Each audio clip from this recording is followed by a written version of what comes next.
Movie की शुरुआत होती है एक हार्ड यूएस मेराइन माइक के साथ, जो एयरपोर्ट पर एक लड़की को गुड बाय बोल रहा है और ये कौन है तुम बखूबी जान गए होगे। इसके बाद ये अपने नेक्स्ट मिशन के लिए हेलीकॉप्टर में जाता है। अगले सीन में हम देखते हैं कि माइक और उसका साथी टॉमी एक चट्टान पर घात लगाए हुए हैं अपने टारगेट के इंतजार में। टॉमी थोड़ा मजाकिया है जबकि माइक काफी सीरियस इंसान है। तभी वो एक तरफ से कई लोगों को आते हुए देखते हैं और दूसरी तरफ से कई सारी हथियारबंद गाड़ियां आ रही होती हैं और माइक का टारगेट होता है एक 65 साल का टेररिस्ट सईद आसिफ। रेडियो पर सिग्नल आता है कि इसे शूट करो। तभी माइक को पता चलता है कि ये लोग शादी के लिए आए हैं और उसका टारगेट दूल्हे का बाप हो सकता है। पर सिचुएशन और कॉम्प्लिकेट हो जाती है जब ये जोड़ा उसके टारगेट के बीच आ जाता है। माइक को आदेश दिया जाता है कि टारगेट तक पहुंचने के लिए दूल्हे को रास्ते से हटाओ और अपने टारगेट को शूट करो। पर माइक डिसाइड करता है कि वो किसी बेगुनाह की जान नहीं लेगा और वो अपने कमांड सेंटर से झूठ बोल देता है कि उसने अपना टारगेट खो दिया है। तभी गार्ड को इनका पता चल जाता है और वो इन पर शूट करना शुरू कर देते हैं और इनका टारगेट भी वहां से भाग चुका होता है। अब माइक और टॉमी के पास पीछे हटने के अलावा कोई रास्ता नहीं था और गोलियां चलाते हुए हथियारबंद लोग इनका पीछा करना शुरू कर देते हैं। इसी दौरान इनका जीपीएस भी खराब हो जाता है और ये चट्टान के पीछे छिप जाते हैं। पर ये यहाँ ज़्यादा देर तक नहीं छिप सकते और ये उन लोगों को चकमा देने की कोशिश करते हैं। पर इनकी किस्मत अच्छी होती है कि वहाँ पर रेत का तूफान आ जाता है और वो लोग वहाँ से चले जाते हैं। माइक और टॉमी तूफान में ही फंसे रहते हैं और यूएस आर्मी से मदद मांगते हैं। पर वहाँ से जवाब आता है कि उन्हें पास के गाँव पहुँचना होगा, हम वहाँ पर मदद भेज देंगे। पर वो गाँव यहाँ से 5 घंटे की दूरी पर था। फिर ये दोनों पैदल ही गाँव की तरफ चल देते हैं। धूल भरी आंधी और चिलचिलाती गर्मी से खुद को डाइवर्ट करने के लिए टॉमी मजाक करना शुरू कर देता है। रेगिस्तान से गुजरते वक्त हवा से उड़ता हुआ एक बोर्ड उनके पैरों में आकर गिर जाता है जिस पर चेतावनी यानी खतरा लिखा होता है। टॉमी मजाक में लेता है पर माइक सीरियसली लेता है और कहता है कि लड़ाई के दौरान पिछले 40 सालों में इस रेगिस्तान में 33 मिलियन माइंस लगाए गए हैं। पर टॉमी इसे अभी भी सीरियसली नहीं लेता और बोलता है कि ये इन बर्बर लोगों की चाल है दुश्मनों को दूर रखने के लिए। पर माइक अभी भी इसे लेकर सीरियस है। पर टॉमी बोलता हुआ उल्टा चला जा रहा है लेकिन माइक का दिमाग अभी भी इस चेतावनी के बारे में सोच रहा है। टॉमी बोलते बोलते उल्टा चला जा रहा है। तभी माइक से कुछ गज की दूरी पर टॉमी के पैर रखते ही एक क्लिक की आवाज आई और विस्फोट। टॉमी ने एक माइक पर पैर रख दिया था। जैसे ही माइक टॉमी की ओर बढ़ता है तो अगले ही कदम पर उसे महसूस होता है कि उसने भी एक माइक पर पैर रख दिया और वो वहीं जम जाता है। विस्फोट के बाद जैसे ही रेत साफ होती है तो वो देखता है कि टॉमी जिंदा है पर उसके दोनों पैर विस्फोट में उड़ चुके हैं और वो दर्द से चीख रहा है। माइक अपनी जगह से हिल नहीं सकता।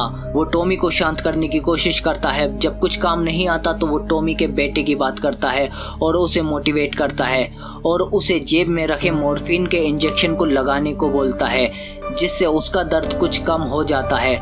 रेडियो टॉमी के पास था। टॉमी जब रेडियो तक पहुंचने की कोशिश करता है तो उसका भयानक दर्द फिर शुरू हो जाता है। दर्द उस पर हावी हो जाता है। अपने साथी को तड़पता हुआ देखकर माइक कहता है कि ये माइन काफी पुरानी होने की वजह से खराब हो गई होगी तो अगर मैं पैर हटाऊंगा तो शायद ये ना फटे।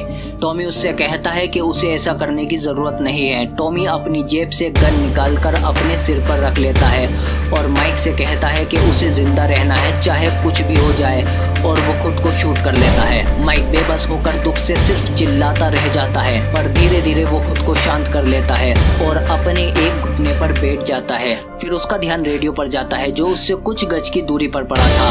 माइक अपने जूते के फीते और कुल्हाड़ी से टॉमी के पास पड़े बैग को अपनी ओर खींच लेता है। रेडियो की बैटरी खत्म हो चुकी है और दूसरी बैटरी टॉमी की जेब में रखी है। पर माइक कुछ प्लानिंग करके बैटरी को सोलर एनर्जी से चार्ज कर लेता है और अपने सीनियर को कांटेक्ट करके अपनी हालत के बारे में बताता है।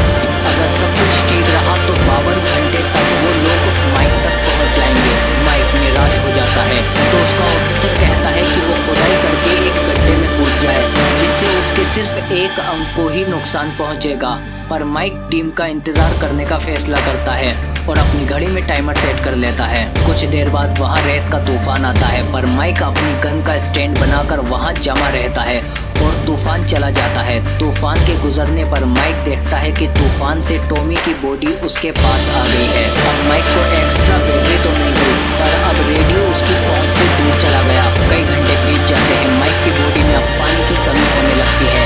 डिहाइड्रेशन की वजह से वो और ज्यादा निराश होने लगता है और खुद को गोली मारने की कोशिश करता है। पर तभी वो देखता है कि उसकी ओर एक बर्बर इंसान आ रहा है जो एक ज़िगज़ैग पैटर्न में माइक की ओर आ रहा है। माइक उसे माइन के बारे में चेतावनी देता है, पर वो बर्बर माइक की नकल करता हुआ और उसकी मजाक उड़ाता हुआ उसके सामने आ जाता है। माइक उसे अपनी हालत समझाने की कोशिश करता है और अपना रेडियो उठाने को कहता है, पर वो बर्बर कहता है कि यहाँ कोई गाना नहीं बजेगा और वो जोर देकर माइक से कहता है कि तुम्हें एक कदम आगे बढ़ाना चाहिए। फिर वो माइक की बोतल लेकर वहाँ से चला जाता है और काफी देर हो जाती है। अब माइक बहुत ज्यादा डिहाइड्रेट, पर तभी वो देखता है कि एक छोटी सी बच्ची पानी की बोतल लेकर उसकी ओर आ रही है और माइक को पानी की बोतल दे देती है। माइक जल्दी से पानी पीकर अपनी प्यास बुझा लेता है। पानी पीने के बाद उसे बहुत राहत मिलती है और वो उससे अपना रेडियो उठाने को कहता है, पर बच्ची को उसकी बात समझ में नहीं आती। माइक पहले से इतना ज्यादा परेशान होने की वजह से उस पर चिल्ला देता है, जिससे लड़की डरकर भाग जाती है और जल्दी ही रात हो जाती है और टेम्परेचर गिरना शुरू हो जाता है। माइक खुद को गर्म रखने के लिए आग जला लेता है, पर फिर भी उसे जंगली जानवरों की आवाजें सुनाई देती हैं। उसके साथ हो रही हर चीज से वो अब थक चुका है। वो अब सो जाना चाहता है और माइक की आंख लग जाती है।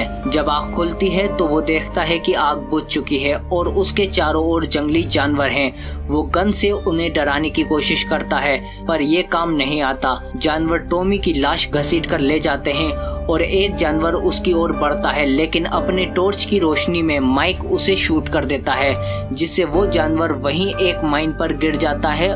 धमाके से बाकी जानवर डरकर भाग जाते हैं। जब सुबह होती है तो वो बर्बर फिर से आता है और माइक से कहता है कि वो बहुत किस्मत वाला है कि माइन पर पैर रखने के बावजूद भी पूरी रात रेगिस्तान में जिंदा रहा, वो भी जंगली जानवरों के साथ। वो एक बार फिर से माइक को आगे बढ़ने को कहता है, पर माइक नहीं मानता।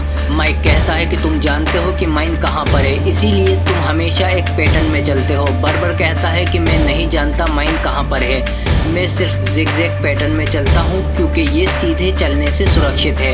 अगर मैं सीधा चला तो एक ना एक दिन मेरा पैर माइन पर जरूर आएगा। माइक फिर उसे अपना रेडियो लाने को कहता है। बर्बर मान जाता है और वो उसे रेडियो उठाकर दे देता है और फिर अपने रास्ते चला जाता है। माइक अपनी घड़ी चेक करता है, अभी मदद आने में 24 घंटे बाकी हैं। फिर से सूरज डूबने लगता है। माइक अपनी गलतियों के बारे में सोचने लगता है। रात में वो फिर से खुद को जानवरों से घिरा हुआ पाता है, पर इस बार वो उन्हें नहीं रोक पाता। अंधेरे में गोलियां चलाने लगता है, लेकिन जानवर अभी भी उस पर हमला कर रहे हैं और वो रात भर उन जानवरों से लड़ता रहता है और फिर अपने विचारों में खो जाता है।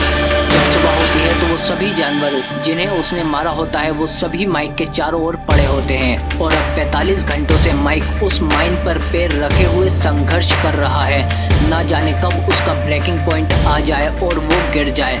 उसके पास मदद आने में अभी भी 7 घंटे बाकी हैं। आखिरकार उसके सीनियर का मैसेज आता है और वो उसे बताता है कि टीम काफ़ी लेट चल रही है। वो उसके पास 7 घंटे के बजाय 17 घंटे में पहुंचेंगे। कहता है कि वो अब और आगे नहीं जा सकता। मेजर उसे बताते हैं कि कोई उससे बात करना चाहता है। माइक को तभी आवाज़ आती है जेनी की। जेनी की आवाज़ सुनते ही माइक उससे माफ़ी मांगना शुरू कर देता है। उसे छोड़कर आने के लिए, उसने जो भी गलतियाँ की है उसके लिए वो जिस किसी भी चीज़ को हाथ लगाता है उसे बर्बाद कर देता है। जेनी उसे मोटिवेट करती है कि उसे जिंदा रहना है हमारे लिए। कुछ देर बाद माइक को फिर से भ्रम होने लगता है। रेगिस्तान में अपने सामने वो जेनी को सोफे पर बैठे हुए देखता है। वो उस तक पहुंचने की कोशिश करता है, लेकिन वो अब बहुत ज्यादा कमजोर हो चुका है और वो गिरने लगता है। तभी बार-बार आकर उसे पकड़ लेता है और उसके जख्मों को साफ करने लगता है और उसे बताता है कि वो अक्सर माइन को निकाल कर वहाँ टीन का डिब्बा रख देते हैं। एक बार उसने भी माइन पर पैर रख दिया था, जिससे उसका पैर भी धमाके से उड़ गया था, जिसके बाद उसे लगा उसकी जिंदगी अब खत्म हो चुकी है। लेकिन जब वो अपनी पत्नी से मिला और उसकी बेटी हुई तो वो अपने पैर के दर्द को भूल गया। बर्बर उसे बताता है कि उसकी बेटी भी माइन एक्सप्लोजन में मर चुकी है। पर मैं खुश हूँ कि तुम मेरी बेटी से मिले और वो तुमसे मिलने आई, लेकिन अब तुम्हें आगे बढ़ने की जरूरत है। ये कहकर बर्बर उसके साथ उसकी बेटी को देखता है, पर इस बार वो हवा में गायब हो जाती है। माइक को फिर वो अपनी बीमार माँ को देखता है और साथ ही अपनी गर्लफ्रेंड के साथ बिताए गए प्यार भरे लम्हों को भी देखता है। तभी उसे रेडियो पर मैसेज सुनाई देता है कि बचाव दल उसके पास पहुंच रहा है और उसे उसकी एग्जैक्ट लोकेशन के लिए फ्लेयर सिग्नल का यूज करना चाहिए। माइक फ्लेयर को उठाता है, पर इससे पहले वो फ्लेयर को इस्तेमाल करता तभी उस पर वही आतंकवादी गोलियां चलाना शुरू कर देते हैं, जिससे पास की माइन फट जाती है और माइक के हाथ से फ्लेयर गिर जाती है। माइक उन पर गोलियां चलाने की कोशिश करता है, पर वो बहुत कमजोर हो चुका है। वो अपनी गर्लफ्रेंड को याद करता है और मोटिवेट होता है और गोली चलाना शुरू करता है। वो अपने आसपास की माइन पर शूट करता है और धमाके से रेत उड़ती है और माइक को कवर कर लेती है। माइक जल्दी से अपनी राइफल उठाता है और उन सबको चुन चुन कर शूट करता है, पर जब माइक अपने आखिरी टारगेट पर शूट करता है तो गोलियां खत्म हो जाती हैं, पर वो माइक के करीब आने लगता है। ये माइक का भ्रम होता है, वो दुश्मन नहीं बल्कि उसके पिता होते हैं जो उसे गले से लगा लेते हैं। माइक को एहसास होता है कि वो उनसे जिंदगी भर नफरत करता रहा, पर वो उससे प्यार करते थे। माइक भ्रम से बाहर आया, बचाव टीम उसके काफी करीब पहुंच चुकी है, पर गाड़ियों से उड़ने वाली धूल की वजह से शायद उसे ना देख पाए। अब माइक को फ्लेयर से अपनी लोकेशन के लिए सिग्नल देना होगा, पर वो फ्लेयर माइक की पहुंच से काफी दूर हो चुका है। माइक के लिए करो या मरो वाली स्थिति होती है। माइक को बर्बर यानी विलेजर की बात याद आती है कि हमें हमेशा आगे बढ़ते रहना चाहिए। माइक हिम्मत करके एक कदम आगे बढ़ाता है, पर माइक हैरान हो जाता है क्योंकि माइन से पैर हटाने पर कोई भी धमाका नहीं होता। माइक जब रेत हटाकर देखता है तो उसे माइन की जगह एक टीन का डिब्बा मिलता है। जैसा कि उस बार्बर ने कहा था कि वो माइन को हटाकर वहाँ टीन का डिब्बा डाल देते हैं जिसमें एक सोल्जर का टॉय निकलता है। माइक वहीं पर लेट जाता है क्योंकि पिछले 62 घंटे से वो उसी जगह पर खड़ा था। इस घटना ने माइक की जिंदगी पूरी तरह से बदल दी। कुछ दिनों बाद माइक जब अपने देश वापस जाता है तो जेनी उसे एयरपोर्ट पर लेने आई होती है। उसे देखकर माइक अपने